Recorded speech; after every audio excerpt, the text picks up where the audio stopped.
Pour faire venir les fidèles à l'église Sainte-Martha de Berlin, ce ne sont pas les cloches qui résonnent, mais l'appel à la prière de l'imam. La mosquée du quartier est trop petite pour respecter les règles sanitaires. Au moins 1,50 m entre chaque personne dans les lieux de culte. L'Église a vu que les musulmans souffraient et nous a demandé « Est-ce que vous avez besoin d'un endroit pour prier ?» Ils ont proposé leur église pour qu'on puisse faire la prière du vendredi. C'est un formidable signe de solidarité dans cette période difficile. Je me sens dans la maison de Dieu.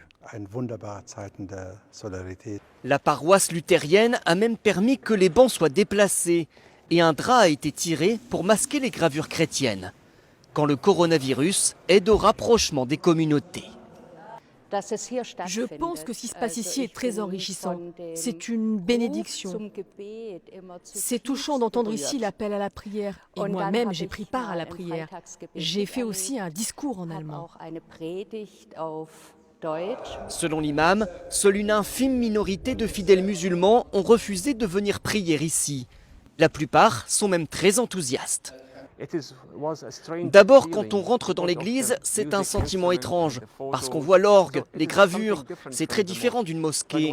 Mais très vite, on oublie tous les détails. Fantastique, il n'y a pas de différence. Pas de différence entre une église et une mosquée. Ça fait la même impression. Dans ce quartier populaire de Berlin, l'église et la mosquée envisagent déjà l'idée d'un partenariat sur le long terme, bien au-delà du coronavirus.